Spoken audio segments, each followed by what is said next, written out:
Nunca imaginé que el día más feliz de mi hijo se convertiría en el momento en que tendría que defenderlo de la peor humillación de su vida. Frente al altar, con más de 200 personas como testigos, el padre de la novia tomó el micrófono y pronunció las palabras que incendiaron mi sangre. Espero que mi hija se arrepienta menos de lo que yo me arrepiento en este momento. El salón quedó congelado en un silencio sepulcral. Vi cómo mi hijo Emilio bajaba la cabeza, intentando ocultar el dolor que le atravesaba el rostro.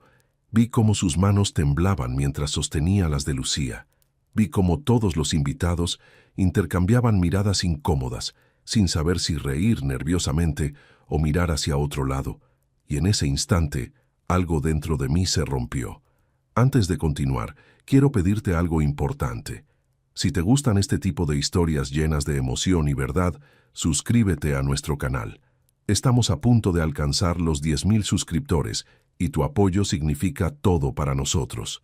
Comenta de qué país nos estás viendo y ayúdanos a llegar a 300 me gusta en este video. Ahora sí, déjame contarte lo que hice después de ese momento que cambió todo. Me llamo Ramón Hugo Naranjo, tengo 70 años y he trabajado toda mi vida como mecánico en la Ciudad de México.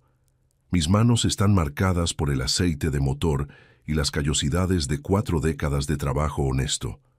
Nunca tuve mucho dinero, pero siempre tuve dignidad. Le enseñé a mi hijo Emilio los valores que mi padre me enseñó a mí. El no necesitas trabajo duro, la honestidad y sobre todo el respeto hacia los demás sin importar su condición social. Emilio creció para ser todo lo que yo soñé, un joven trabajador, ingeniero civil graduado con esfuerzo propio, con un corazón noble y una sonrisa que podía iluminar cualquier habitación. Cuando conoció a Lucía Ramírez hace 3 años, vi en sus ojos ese brillo especial que solo aparece cuando alguien encuentra el amor verdadero. Lucía parecía una buena muchacha. Venía de una familia acomodada, del norte de la ciudad, pero mi hijo me juró que ella no era como sus padres, que ella lo amaba por quien era, no por lo que tenía. Yo quise creerle, pero desde el primer momento en que conocí a la familia Ramírez, supe que había algo podrido detrás de esas sonrisas perfectas y esos trajes caros. El padre de Lucía, Roberto Ramírez, era un hombre de negocios, empresario de la construcción, decía él, con ese tono que dejaba claro que se consideraba muy por encima de gente como yo. Desde nuestro primer encuentro, hace 2 años, en una cena informal en su residencia de Polanco, sentí cómo me evaluaba con la mirada, como si estuviera calculando exactamente cuánto valía yo en su mundo de contratos millonarios y clubes privados. Su esposa, Patricia, era aún peor. Sonreía, pero sus ojos permanecían fríos como el hielo. Cada comentario que hacía sobre nuestra familia llevaba una pequeña púa envenenada. «Qué interesante que Emilio haya estudiado con beca», decía.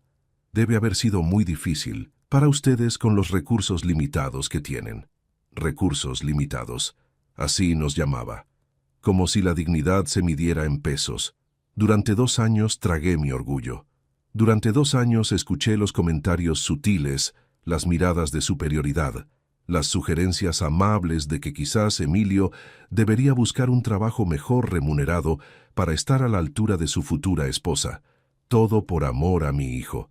Todo porque él estaba enamorado y yo no quería ser el padre amargado que arruinara su felicidad. Pero aquel sábado 15 de noviembre, en la Hacienda San Gabriel, frente a 200 invitados que habían viajado desde distintos puntos del país, Roberto Ramírez cruzó una línea que no debió cruzar jamás. La ceremonia había sido hermosa hasta ese momento. Lucía estaba radiante con su vestido blanco. Emilio lucía el traje que habíamos rentado juntos, con lágrimas en los ojos mientras esperaba a su novia en el altar. El sacerdote había pronunciado palabras hermosas sobre el amor y el compromiso. Y entonces llegó el momento de las palabras de los padres. Patricia habló primero, un discurso preparado, emotivo en apariencia, pero cargado de advertencias veladas sobre los desafíos que enfrentarían y las diferencias que tendrían que superar. Yo hablé después con el corazón en la mano, deseándoles felicidad y recordándole a mi hijo que el amor verdadero se construye con respeto y esfuerzo diario. Y entonces Roberto Ramírez tomó el micrófono. Comenzó con una sonrisa que no alcanzaba sus ojos. Habló sobre su hija, sobre cómo la había criado con los mejores valores, la mejor educación, las mejores oportunidades. Y entonces, volteando a ver directamente a Emilio, con una expresión que solo puedo describir como desprecio puro, pronunció esas palabras que marcaron el punto de no retorno. Espero que mi hija se arrepienta menos de lo que yo me arrepiento en este momento. El micrófono amplificó cada sílaba. Algunos invitados ahogaron exclamaciones. Otros, simplemente, miraron al suelo. Lucía se llevó una mano temblorosa a la boca. Y mi Emilio, mi hijo que había trabajado tan duro para llegar hasta ahí, bajó la cabeza como si le hubieran dado una bofetada. Sentí cómo la sangre me hervía en las venas.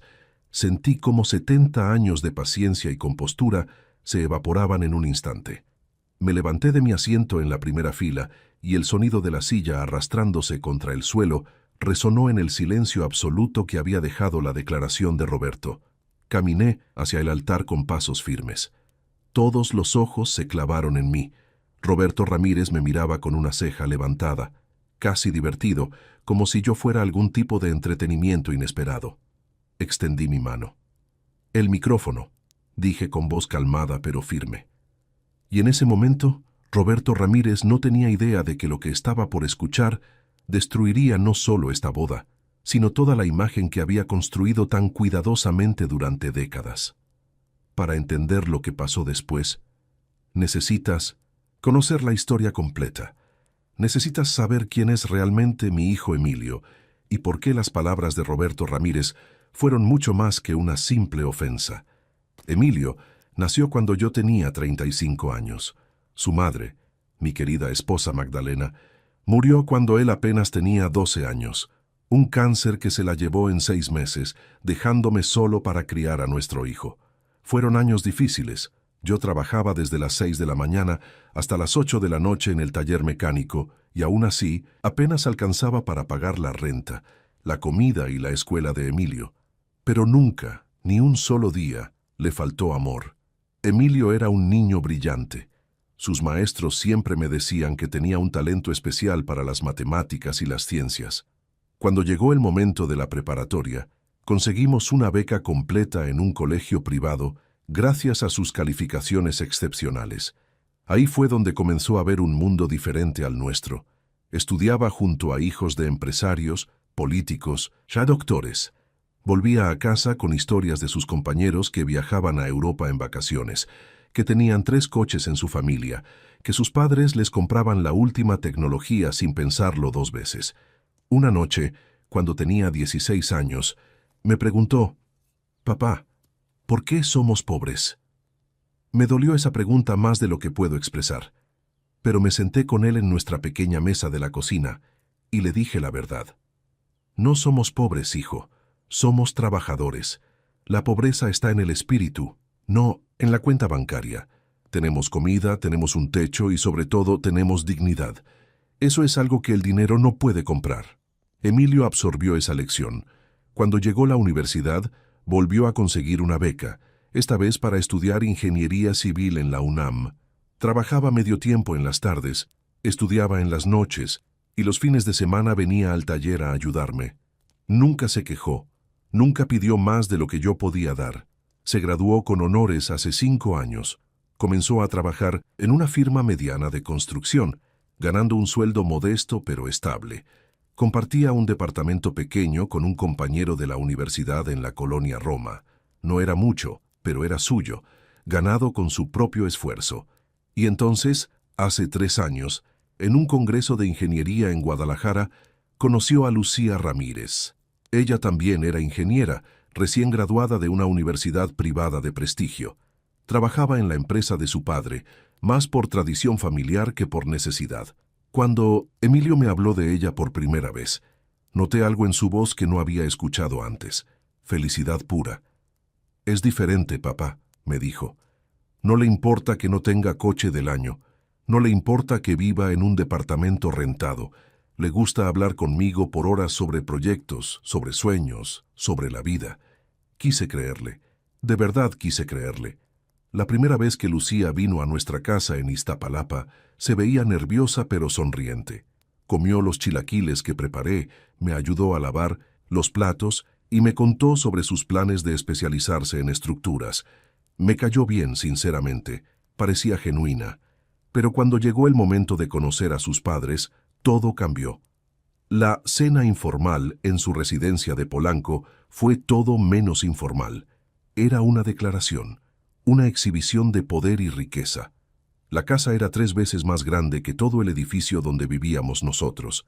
Tenían servicio doméstico uniformado, obras de arte en las paredes que probablemente costaban más que todos mis ahorros de vida. Roberto Ramírez me dio un apretón de manos calculado. Así que usted es el padre de Emilio. Mecánico, ¿verdad? La forma en que dijo mecánico dejó claro que podría haber dicho basura con el mismo tono. Patricia nos ofreció vino importado de Francia mientras nos preguntaba sobre nuestro negocio familiar, asumiendo que ser mecánico significaba tener un taller propio y no ser un simple empleado como yo había sido la mayor parte de mi vida. Esa noche, manejando de 1900, regreso a casa, Emilio estaba callado. «Papá», finalmente dijo, «sé que no fue fácil. No te preocupes, hijo. Lo importante es que amas a Lucía y ella te ama a ti. ¿Pero crees que sus padres nos aceptarán algún día?» Le puse una mano en el hombro. La gente que necesita que los acepten es la gente que no se acepta a sí misma.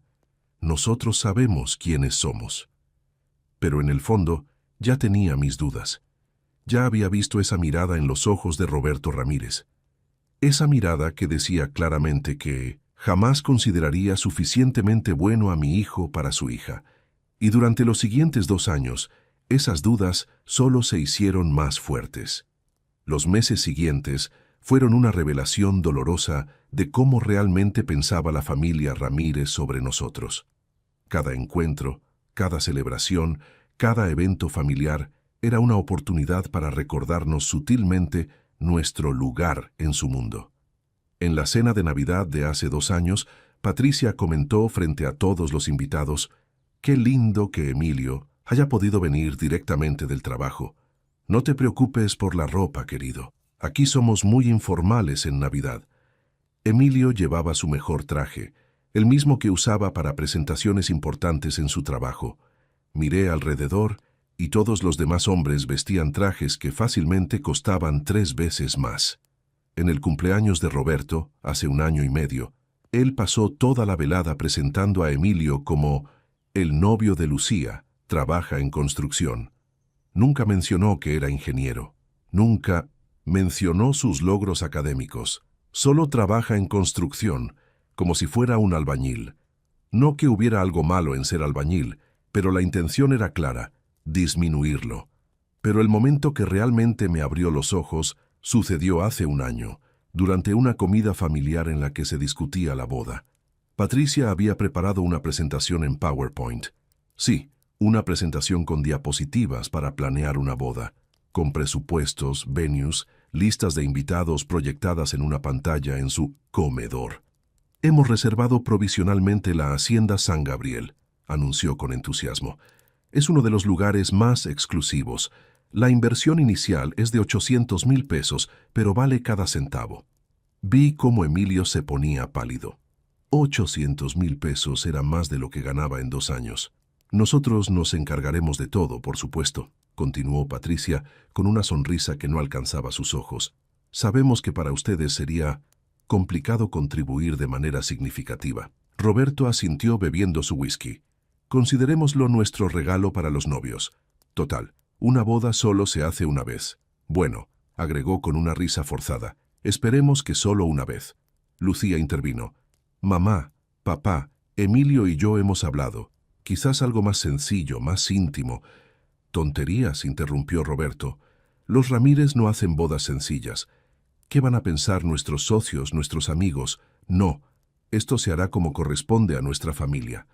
«Nuestra familia», no ambas familias. «Nuestra». Esa noche Emilio vino a mi casa con los ojos rojos. «Papá, no sé qué hacer. Quiero casarme con Lucía, pero siento que sus padres están comprando la boda para tener control sobre todo, sobre nosotros». Le serví un café y nos sentamos en la pequeña sala. Hijo, el matrimonio es entre tú y Lucía, no entre familias. Si ella te ama de verdad, nada de esto importará. Pero me siento tan pequeño. Todo el tiempo me están recordando que no soy suficiente. Eso es porque tienen miedo, le dije. ¿Miedo? ¿De qué? De que su hija descubra que el dinero no es lo más importante en la vida, de que aprenda que un hombre honesto y trabajador vale más que todos sus contactos de negocios juntos. Emilio sonrió débilmente, pero vi que el daño ya estaba hecho. Poco a poco estaban erosionando su confianza. Fue entonces cuando algo extraño sucedió. 2 meses antes de la boda, un antiguo cliente del taller vino a buscarme. Se llamaba Mauricio, un hombre de unos 60 años que había trabajado como contador en varias empresas grandes de la Ciudad de México antes de retirarse. «Don Ramón», me dijo con voz seria mientras revisaba su coche. «Me enteré por ahí que su hijo se va a casar con una Ramírez. ¿Roberto Ramírez, el de las constructoras?» «Sí, ese mismísimo», respondí, sintiendo ya un peso en el estómago. Mauricio miró hacia los lados, como verificando que nadie escuchara. «Necesito hablar con usted, en privado». Fuimos a la pequeña oficina del taller. Mauricio cerró la puerta. «Don Ramón, no sé si debería meterme en esto, pero mi conciencia no me deja callado. Yo trabajé hace 15 años en una auditoría interna de una empresa constructora que tenía negocios con Roberto Ramírez. Mi corazón comenzó a latir más rápido. Encontramos irregularidades graves, muy graves, materiales de baja calidad facturados como premium, sobornos a inspectores de obra, documentación falsificada. Pero antes de que pudiéramos presentar el informe completo, la investigación fue cerrada misteriosamente. Alguien con mucho poder intervino. Todos los que estábamos involucrados fuimos despedidos con generosas indemnizaciones y acuerdos de confidencialidad. ¿Estás diciendo que Roberto Ramírez? Estoy diciendo que ese hombre no construyó su imperio siendo honesto.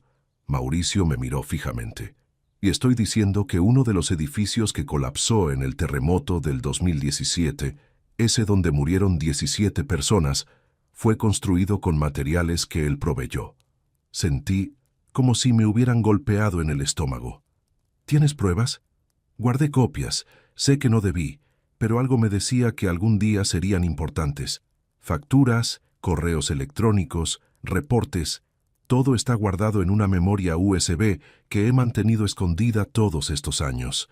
Me quedé en silencio, procesando la información. Don Ramón, su hijo parece un buen muchacho, y si va a entrar a esa familia, merece saber con quién está tratando realmente. Ese hombre se para frente a todos con su traje caro y sus aires de superioridad, pero tiene sangre en las manos. Sangre de personas que confiaron en que los edificios donde vivían eran seguros. Mauricio sacó una memoria USB de su bolsillo y la puso sobre el escritorio. Haga con esto lo que su conciencia le dicte. Yo ya cumplí con la mía. Esa noche no pude dormir. Tenía en mis manos información que podría destruir a Roberto Ramírez, pero también podría destruir la felicidad de mi hijo. ¿Qué debía hacer? Decirle a Emilio, confrontar a Roberto, quedarme callado. Durante semanas luché con esa decisión. Conecté la memoria USB a mi vieja computadora y vi los documentos. Todo estaba ahí. Facturas donde se mostraba la compra de materiales baratos. Correos donde Roberto daba instrucciones explícitas de ajustar los reportes de calidad.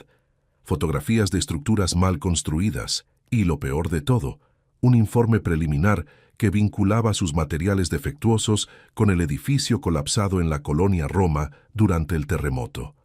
17 personas muertas, familias destruidas, y Roberto Ramírez nunca enfrentó consecuencias porque tenía el dinero y los contactos para enterrar la verdad. Y ahora ese mismo hombre se atrevía a mirar con desprecio a mi hijo, a tratarnos como si fuéramos inferiores, a actuar como si él fuera moralmente superior. La hipocresía me quemaba por dentro. Decidí esperar. Decidí guardar esa información y ver cómo se desarrollaban las cosas. Quizás era cobardía, quizás era prudencia, pero algo en mi interior me decía que llegaría el momento correcto. Y ese momento llegó el día de la boda. Llegó cuando Roberto Ramírez, frente a 200 personas, decidió humillar públicamente a mi hijo en el día que debía ser el más feliz de su vida. Porque una cosa es tolerar los comentarios privados, las miradas de superioridad, los desaires sutiles en reuniones familiares. Pero humillar a mi hijo frente a todos, en su propia boda, cruzaba una línea que no estaba dispuesto a permitir que cruzara sin consecuencias. El día de la boda comenzó con un mal presagio. Llegamos a la hacienda San Gabriel a las 10 de la mañana para los preparativos y desde el primer momento quedó claro que habíamos sido relegados a ciudadanos de segunda clase en nuestro propio evento familiar. La familia Ramírez había reservado toda el ala principal de la hacienda para vestirse y prepararse. A nosotros nos asignaron una habitación pequeña cerca de las cocinas, donde el personal de servicio guardaba los suministros. Mi hermana, Rosa, que había viajado desde Oaxaca para la boda, comentó en voz baja: «Ramón, nos están tratando como si fuéramos los proveedores, no la familia del novio».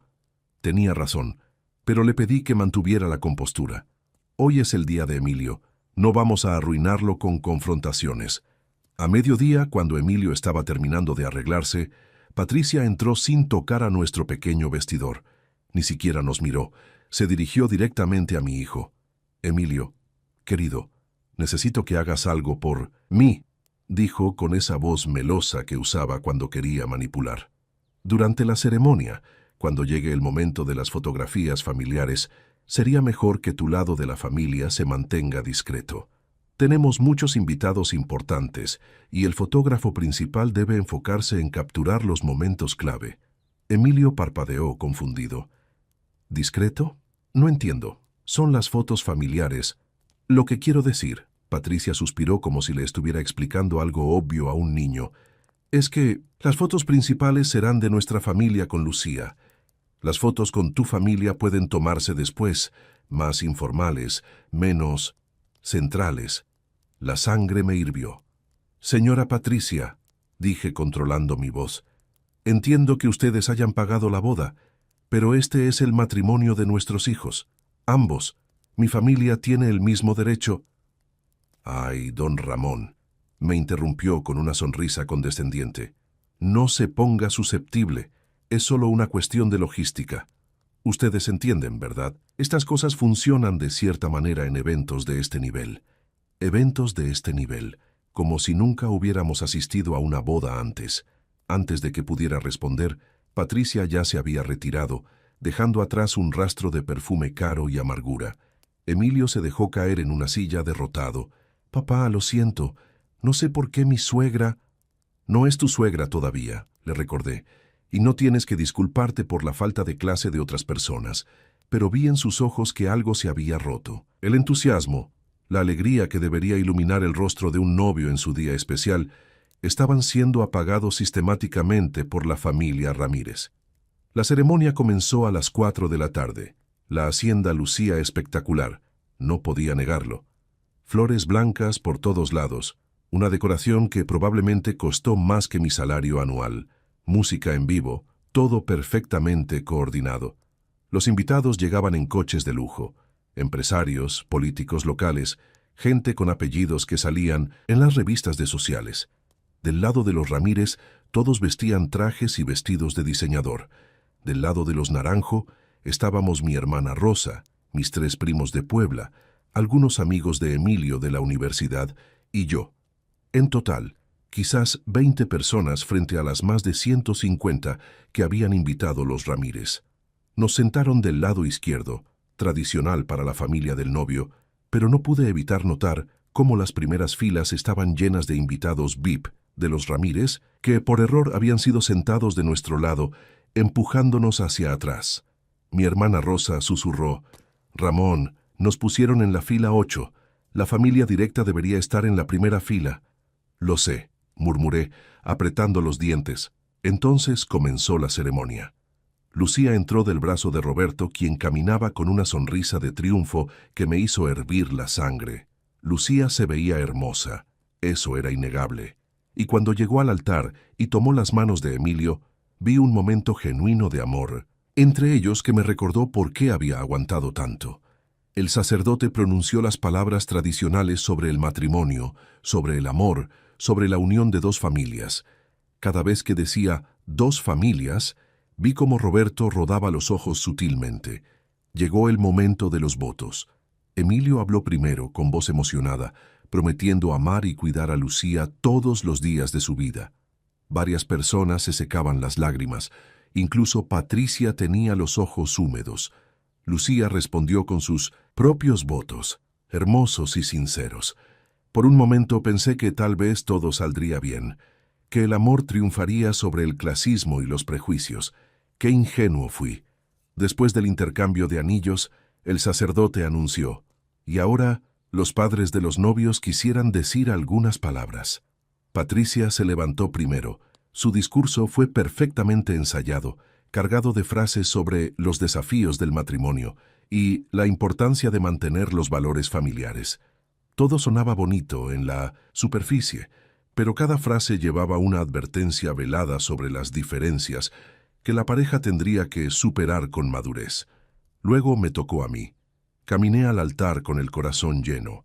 No tenía un discurso preparado, solo amor por mi hijo. Emilio, comencé, y mi voz se quebró un poco.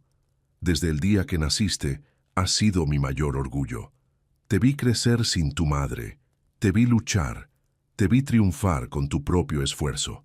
Hoy te veo convertirte en esposo, y solo puedo decir que cualquier mujer sería afortunada de compartir su vida contigo. Lucía, bienvenida a nuestra familia. Puede que no tengamos mucho, pero lo que tenemos lo compartimos con el corazón abierto. Vi a Emilio secarse las lágrimas. Vi a mi hermana Rosa sollozar. Incluso algunos invitados de los Ramírez parecían conmovidos. Y entonces Roberto Ramírez se levantó. Tomó el micrófono con esa seguridad de alguien acostumbrado a tener siempre la última palabra. Miró a la audiencia con una sonrisa que no alcanzaba sus ojos. Bueno, comenzó con un tono jovial que no engañaba a nadie. Después de esos emotivos discursos, supongo que me toca a mí. Hizo una pausa dramática. Como padre de la novia, uno tiene muchos sentimientos encontrados en un día como este. Alegría, por supuesto, nostalgia y también otra pausa, esta vez mirando directamente a Emilio. Cierta aprensión. El salón se tensó. Uno cría a su hija con todos los recursos, todas las oportunidades, toda la educación que el dinero puede comprar. Y luego llega el momento en que ella elige su propio camino. Y uno solo puede esperar. Roberto hizo una pausa más larga, dejando que el silencio construyera la tensión, que haya elegido sabiamente. Lucía se puso pálida. Emilio apretó su mano. Por supuesto, continuó Roberto, el amor es importante, pero también lo es la compatibilidad, los valores compartidos, el mismo nivel de aspiraciones en la vida. Algunos invitados comenzaron a moverse incómodos en sus asientos, y entonces pronunció las palabras que detonaron todo. Así que en este día especial, yo le deseo a mi hija toda la felicidad del mundo, y espero sinceramente. Volteó a ver directamente a Emilio con una mirada de desprecio puro, que se arrepienta menos de esta decisión de lo que yo me arrepiento en este momento. El silencio que siguió fue absoluto. El sacerdote se quedó congelado.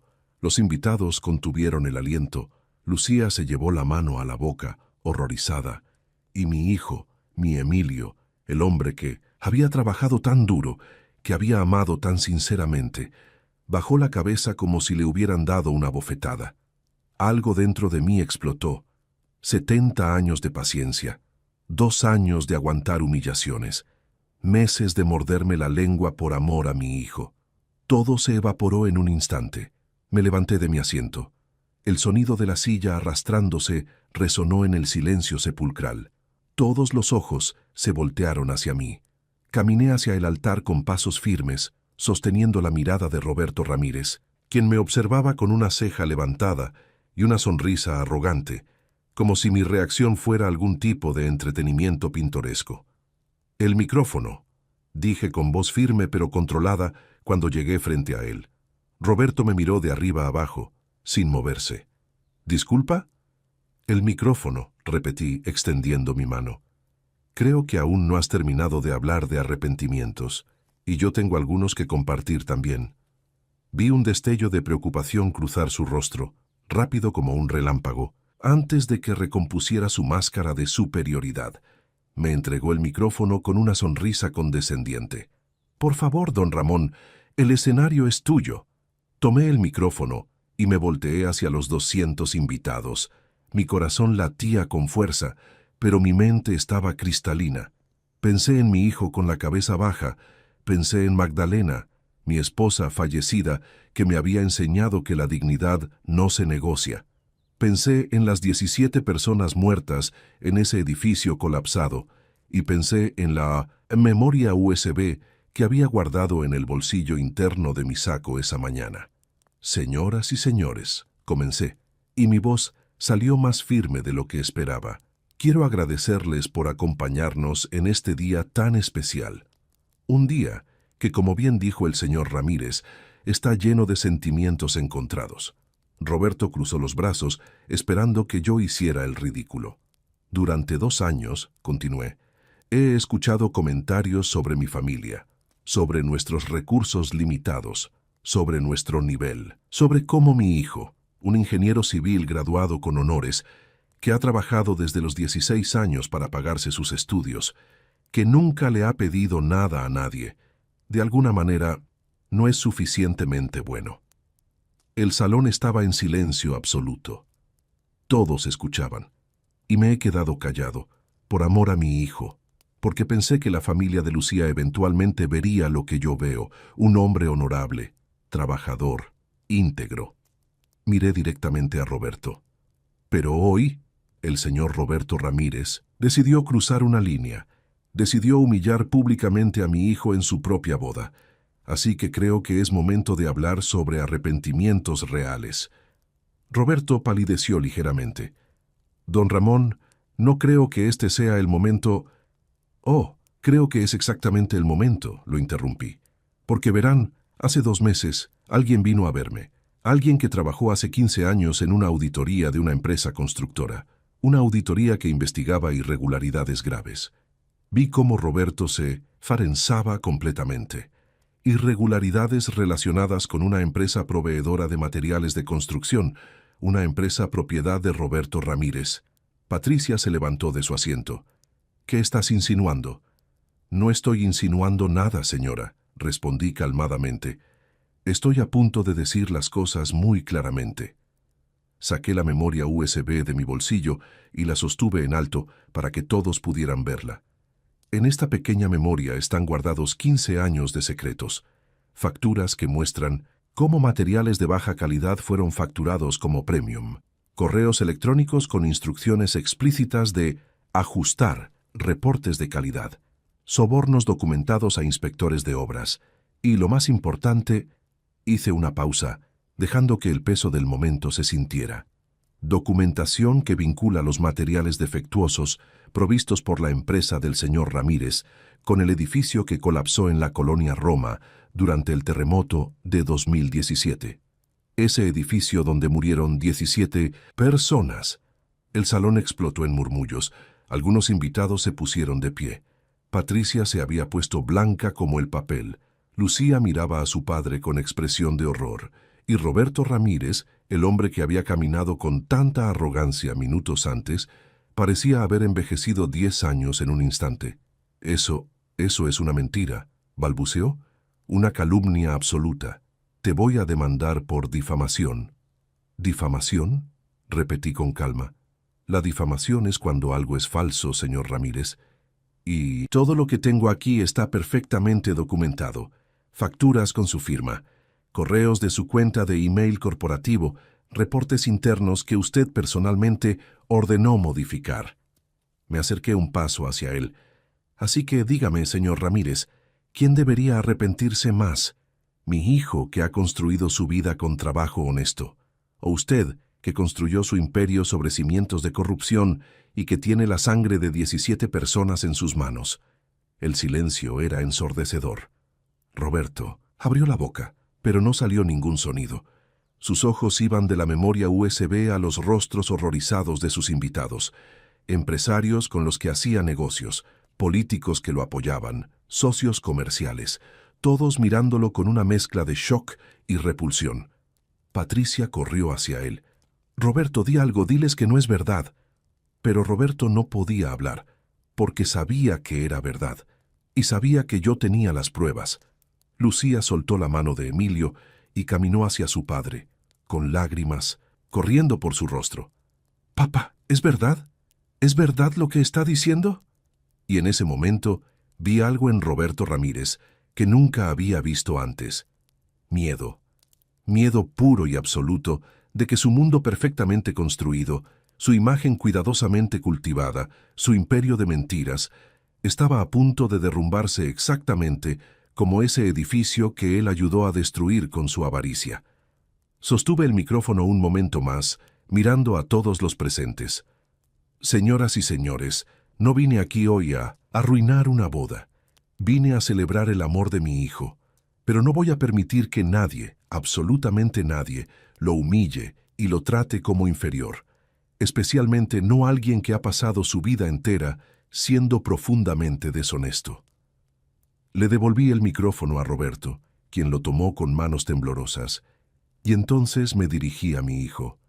«Emilio, hijo mío, la decisión es tuya, siempre ha sido tuya, pero quiero que sepas que vales 1000 veces más que cualquier persona que intente hacerte sentir pequeño. Con boda o sin boda, con esta familia o sin ella, tú eres mi orgullo, y nada va a cambiar eso jamás». El salón permanecía en shock absoluto, y lo que sucedió después, nadie en esa hacienda lo vio venir. Durante varios segundos que parecieron eternos, nadie se movió. El salón de la hacienda San Gabriel estaba sumido en un silencio tan profundo que podía escucharse el viento moviendo las cortinas de las ventanas abiertas. Entonces, uno de los invitados se levantó. Era un hombre de unos 50 años, vestido con un traje elegante. Lo reconocí de las presentaciones. Ingeniero Gustavo Mendoza, socio de Roberto en varios proyectos. «Roberto», dijo con voz tensa, «necesito hablar contigo, ahora». Otro hombre se puso de pie. «Yo también.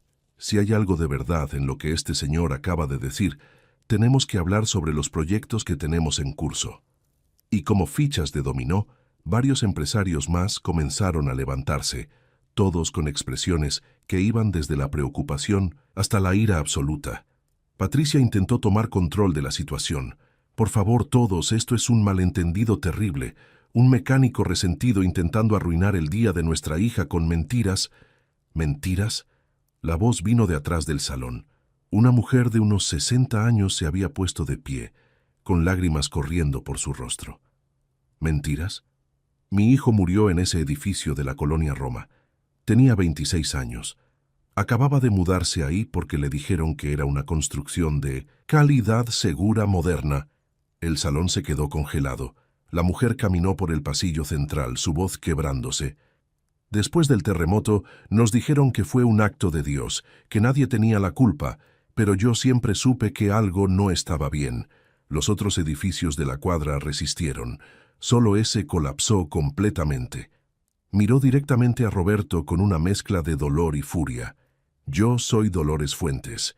Vine a esta boda porque mi esposo hace negocios con usted, señor Ramírez.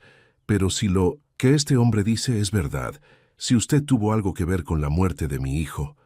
No pudo terminar la frase. Se derrumbó en sollozos. Roberto había perdido todo el color de su rostro. «Señora Fuentes, yo no sé de qué está hablando. Yo no tuve nada que ver». «¿En serio?», dije interrumpiéndolo. Saqué mi teléfono celular.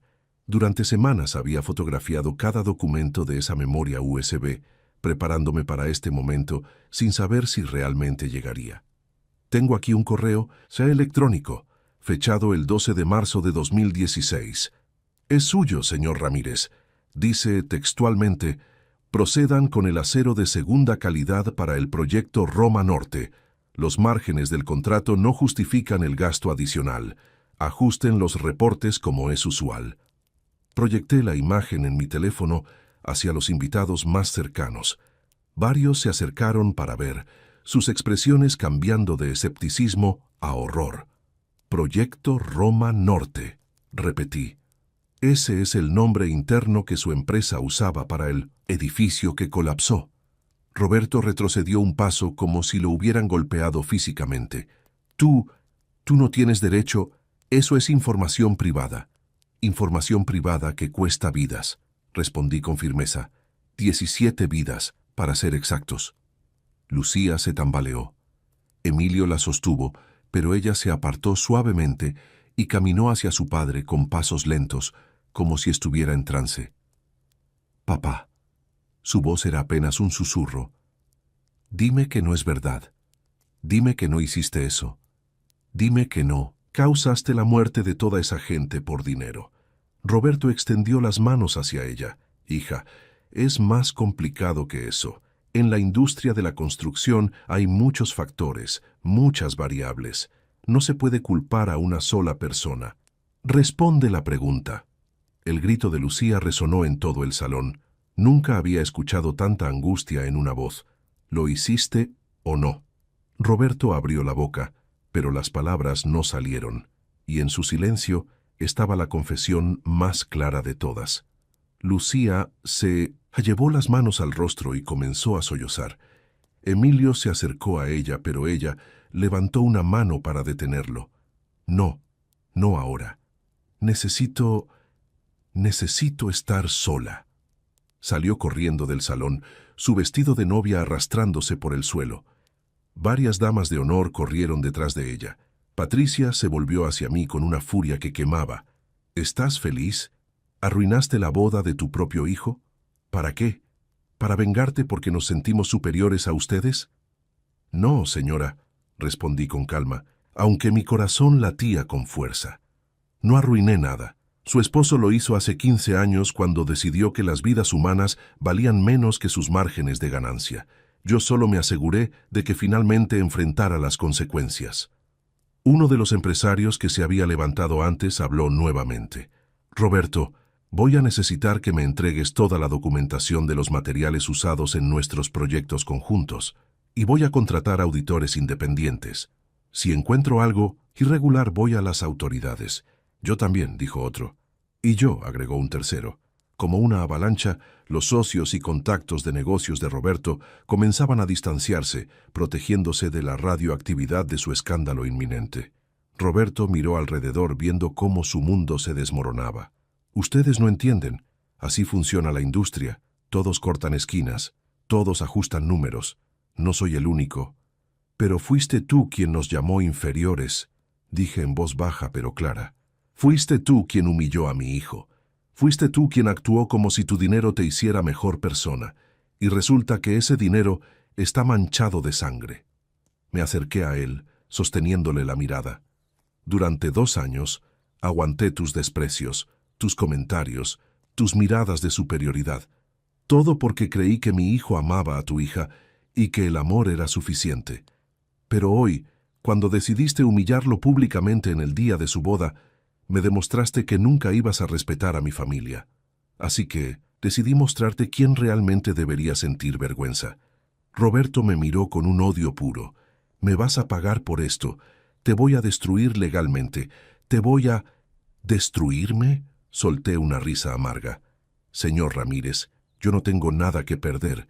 Vivo en un departamento rentado. Trabajo como mecánico. No tengo un imperio que proteger ni una reputación que mantener entre la élite. Pero tú tienes todo que perder. Levante la memoria USB nuevamente. Y esta información ya no está solo conmigo. Esta mañana, antes de venir, hice varias copias. Una está con mi abogado, con instrucciones de entregarla a las autoridades si algo me pasa. Otra está con un periodista de investigación que ha estado buscando exactamente este tipo de historia. Y una más está en un lugar seguro que solo yo conozco. Roberto se tambaleó buscando una silla donde sentarse. Así que aquí está mi propuesta, continué. Puedes intentar destruirme y en el proceso garantizar que toda esta información se haga pública y probablemente termines en prisión. O puedes aceptar que finalmente alguien te puso en tu lugar. Patricia sollozaba ahora, toda su compostura perfecta destruida. Algunos invitados comenzaban a salir del salón, murmurando entre ellos. Otros sacaban sus teléfonos, probablemente contactando a abogados o preparándose para distanciarse públicamente de Roberto Ramírez. Emilio se acercó a mí, con los ojos rojos. «Papá, Lucía...» «Lo sé, hijo», puse mi mano en su hombro. «Lo siento, pero no podía quedarme callado». «No», me interrumpió, su voz firme a pesar de las lágrimas. «No te disculpes. Nunca te disculpes por defender nuestra dignidad». Me abrazó y en ese abrazo sentí años de dolor, de humillación aguantada, de silencio forzado, finalmente liberándose. Cuando nos separamos miré alrededor del salón. La boda perfectamente planeada, la exhibición de riqueza y estatus, todo se había desmoronado en minutos. Pero algo más estaba a punto de suceder, algo que ninguno de nosotros esperaba. Lucía regresó al salón 10 minutos después. Su maquillaje estaba corrido, su rostro marcado por las lágrimas, pero en sus ojos había una determinación que no había visto antes. Caminó directamente hacia su padre, quien seguía sentado con la cabeza entre las manos, rodeado de un círculo de asientos vacíos como si fuera radiactivo. «Papá», su voz era fría, controlada. «Necesito que me digas la verdad, sin excusas, sin justificaciones. ¿Es verdad lo que dijo el señor Naranjo?» Roberto levantó la vista. Intentó tomar la mano de su hija, pero ella la retiró. «Lucía, mi amor, las cosas no son blanco y negro en el mundo de los negocios. A veces hay que tomar decisiones difíciles». «Responde la pregunta», Lucía lo interrumpió cortante. «¿Usaste materiales de baja calidad sabiendo que ponían en riesgo vidas humanas?» El silencio de Roberto era ensordecedor. «¿Murió gente por tu culpa?» «Fue un terremoto», comenzó Roberto débilmente. «Los terremotos no matan gente, papá. Los edificios mal construidos matan gente». Lucía gritaba ahora, años de ser la hija perfecta y obediente evaporándose. «¡Responde!» Roberto finalmente se derrumbó. «Sí», susurró. «Sí, usé materiales más baratos. Todos lo hacen, Lucía. Es la única forma de mantener competitividad en el mercado. No pensé que pasaría un terremoto». Lucía terminó la frase con incredulidad. «Vivimos en Ciudad de México, papá. Siempre hay terremotos. ¿En qué estabas pensando?» «En ti». Roberto levantó la vista, con ojos desesperados.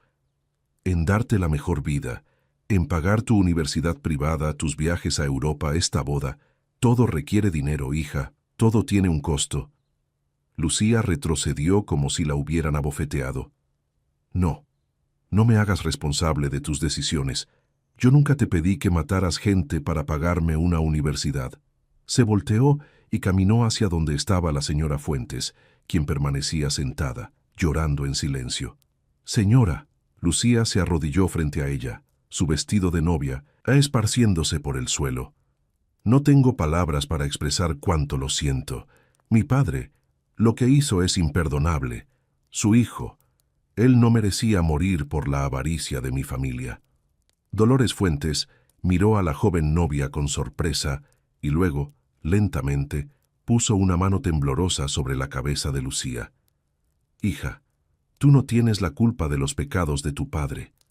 Pero crecí con el dinero manchado de sangre», Lucía sollozaba. «Toda mi vida, todo lo que tengo». Se levantó y caminó hacia Emilio, quien la esperaba con expresión torturada. «Emilio», comenzó limpiándose las lágrimas, «tu padre tenía razón. Sobre todo, mis padres los trataron terriblemente, y yo dejé que pasara porque era más fácil no enfrentar a mi familia que defender lo correcto». «Lucía». Emilio intentó hablar, pero ella lo interrumpió. «No, déjame terminar». Respiró profundo. «Durante 2 años vi cómo mis padres te menospreciaban. Escuché los comentarios sobre tu ropa, tu trabajo, tu familia, y cada vez me decía a mí misma que no era tan grave, que solo estaban siendo protectores que eventualmente cambiarían». Se quitó el anillo de compromiso con manos temblorosas. «Pero no van a cambiar, y yo no puedo casarme contigo hoy sabiendo que mi familia ha destruido la tuya de esta manera. No sería justo para ti». El salón entero contuvo el aliento. Emilio miró el anillo, luego a Lucía, luego a mí. En sus ojos vi dolor, confusión, pero también algo más, claridad. Lucía, dijo suavemente, jamás, con todo mi corazón. Ella respondió inmediatamente, por eso no puedo hacerte esto, no puedo atarte a esta familia, a este apellido, a esta vergüenza. ¿Me amas?, repitió Emilio, ignorando su explicación. Sí, Lucía sollozó. Entonces no me importa nada más. Emilio tomó sus manos. Tu padre cometió crímenes terribles, tu madre ha sido cruel, pero tú no eres ellos. Tú eres la mujer que se arrodilló frente a la señora Fuentes para pedir perdón por algo que no hiciste. Tú eres la mujer que está devolviendo el anillo porque quiere protegerme, no porque haya dejado de amarme. Lucía lo miraba con incredulidad. No vine aquí hoy a casarme con tu apellido o tu familia, continuó Emilio. Vine a casarme contigo, y si tú todavía quieres casarte conmigo, entonces nada de esto importa. Pero ¿cómo podemos...? Lucía no podía terminar sus preguntas entre los sollozos. Emilio miró hacia mí. Yo asentí, dándole permiso para lo que estaba a punto de proponer. Nos casamos hoy, dijo Emilio con firmeza.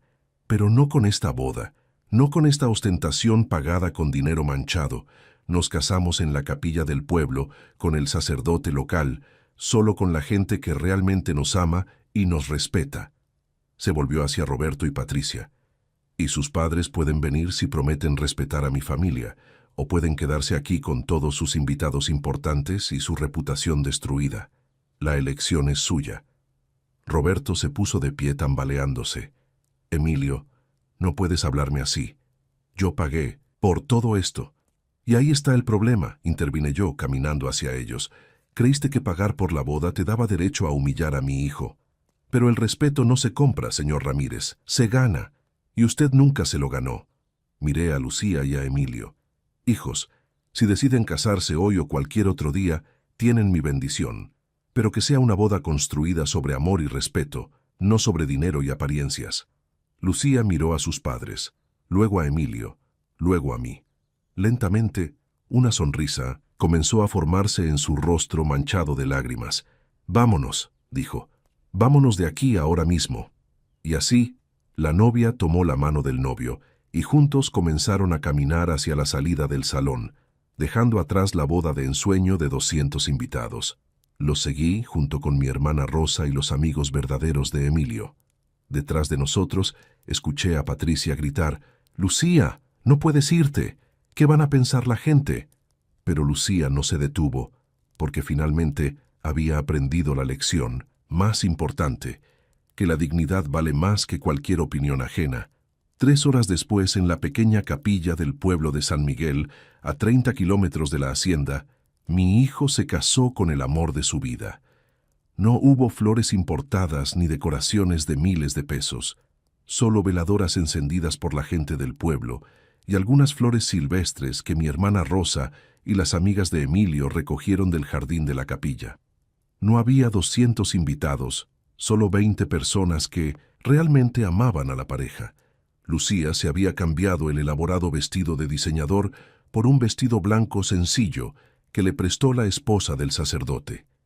Emilio se quitó el saco del traje rentado y se arremangó la camisa.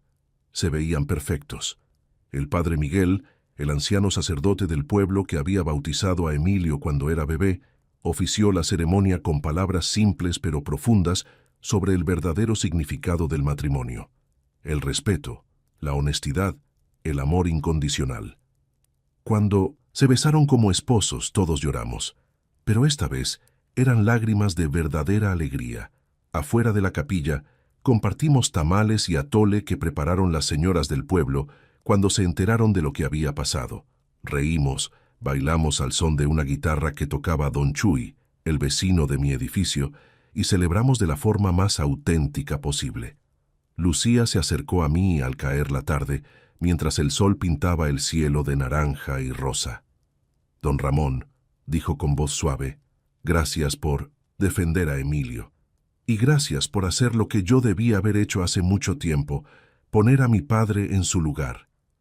«No tienes que agradecerme, hija», respondí, «pero sí tienes que prometerme algo, lo que sea». Prométeme que nunca dejarás que el apellido que cargaste defina quién eres. Tú decides qué tipo de persona quieres ser. No tu padre, no el dinero, no el pasado. Tú. Lucía asintió, con lágrimas en los ojos, y me abrazó fuerte. 2 semanas después, la historia explotó en los medios. Periodista al que le había dado una copia de los documentos publicó una investigación exhaustiva sobre las irregularidades en las construcciones de Roberto Ramírez. La fiscalía abrió una investigación formal. Varios de sus socios lo demandaron. Su empresa entró en crisis. Patricia me llamó una vez insultándome, culpándome por destruir a su familia. Le respondí con calma: señora, yo no destruí nada. Solo saqué a la luz lo que su esposo había escondido. Él destruyó su propia familia con sus decisiones. Lucía y Emilio rentaron un pequeño departamento en la colonia Narvarte. Lucía dejó de trabajar en la empresa de su padre y consiguió empleo en una firma de ingeniería independiente. Los domingos vienen a comer conmigo. Ella aprendió a hacer los chilaquiles exactamente como le enseñé. Hace 2 meses Lucía me dijo que está embarazada. Van a tener una niña. Me preguntó si podían ponerle Magdalena, como mi difunta esposa. Lloré de felicidad. Roberto nunca me contactó directamente, pero escuché que aceptó un acuerdo con la fiscalía: testificar contra otros empresarios corruptos a cambio de una sentencia reducida. Purga 3 años en una prisión de mínima seguridad. A veces me preguntan si me arrepiento de haber revelado todo ese día, si valió la pena arruinar una boda tan elaborada, y siempre respondo lo mismo: no arruiné ninguna boda. Al contrario, salvé a mi hijo de una vida de humillaciones. Le di la oportunidad de construir un matrimonio basado en dignidad y respeto mutuo, porque al final, eso es lo que realmente importa, no el dinero, no las apariencias, no los comentarios de la gente. Importa mirarte al espejo y saber que defendiste lo correcto, que protegiste a quienes amas y que nunca permitiste que nadie te hiciera sentir inferior. Mi nombre es Ramón Hugo Naranjo. Tengo 70 años, manos callosas de mecánico y un hijo que es mi mayor orgullo. Y si tuviera que hacerlo todo de nuevo, no cambiaría absolutamente nada. Si esta historia te conmovió, te hizo reflexionar sobre la dignidad, el respeto y el verdadero valor de las personas, no olvides suscribirte al canal. Cada suscripción nos acerca a nuestra meta de 10,000 suscriptores y nos motiva a seguir compartiendo historias que inspiran y emocionan. Déjanos en los comentarios: ¿qué hubieras hecho tú en el lugar de Ramón? ¿Crees que tomó la decisión correcta? Queremos conocer tu opinión. Hasta la próxima historia.